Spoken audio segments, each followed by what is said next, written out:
Hello, welcome to Imperial Truth, your source for honest and clear reporting. Here is the news for March 10, 2025. European leaders have unanimously agreed to increase defense spending across the European Union, reaffirming their unified support for Ukraine amid ongoing conflict with Russia.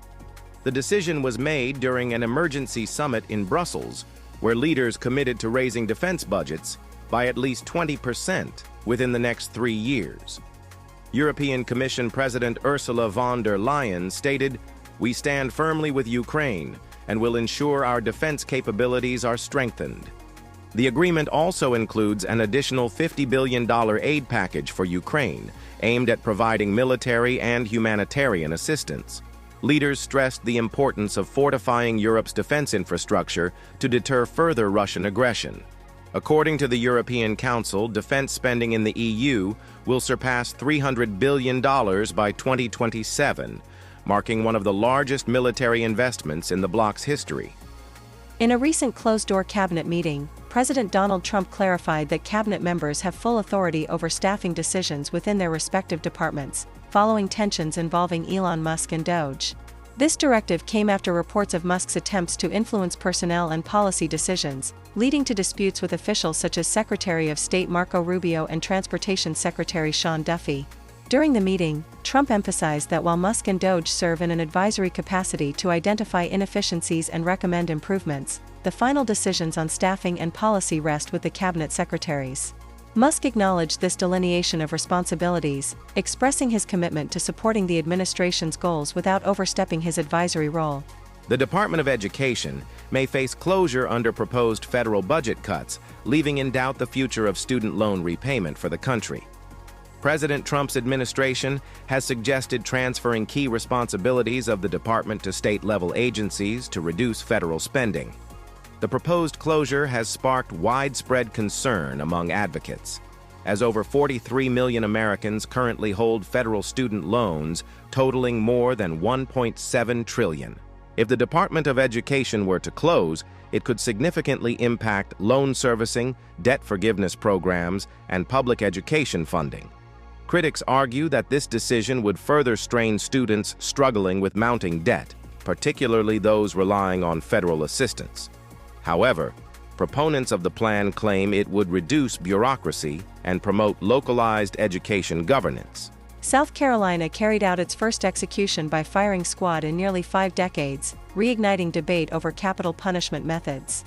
The inmate, Richard Bernard Moore, was convicted of murder in 2001 and had spent over 2 decades on death row. His execution took place at the Broad River Correctional Institution, where 3 trained officers fired simultaneously, ensuring a rapid death. The use of firing squads had been reinstated in South Carolina in 2021 as an alternative to lethal injection, which has faced supply shortages. State officials justified the method by stating it guarantees a more humane execution compared to other methods. However, human rights organizations have condemned the act, calling it a barbaric practice reminiscent of a bygone era. A recent climate report has revealed that several cities worldwide are becoming dangerously hot, raising concerns about their long-term livability.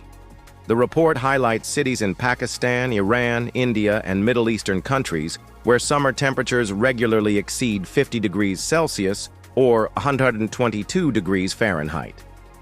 Climate scientists warn that without significant reductions in greenhouse gas emissions, such regions could become uninhabitable within the next few decades. In the United States, cities like Phoenix, Arizona, and Las Vegas, Nevada, have also experienced record-breaking heat waves, impacting vulnerable populations. Experts emphasize the urgent need for global climate action to prevent mass displacement and climate-induced deaths. The United Nations has urged world leaders to act swiftly to mitigate the growing crisis. In response to a recent large-scale attack in Ukraine, President Donald Trump has threatened to impose additional sanctions on Russia. This development comes amid heightened tensions following a public dispute between Trump and Ukrainian President Volodymyr Zelensky during a meeting at the White House. The altercation led to a temporary suspension of military aid to Ukraine and strained diplomatic relations between the two nations. To address the escalating situation, diplomatic talks are scheduled to take place in Jeddah, Saudi Arabia, between the United States and Ukraine. These negotiations aim to resolve issues related to U.S. military support for Ukraine and explore potential access to Ukraine's rare earth minerals. The discussions are also expected to focus on advancing peace efforts concerning the ongoing conflict with Russia. NASA has declared the Athena spacecraft dead after losing contact for over 96 hours following its latest lunar mission. The unmanned spacecraft, launched in December 2024, was tasked with studying the moon's south pole for potential water sources. However, technical malfunctions during landing resulted in communication failure, rendering the mission unsuccessful.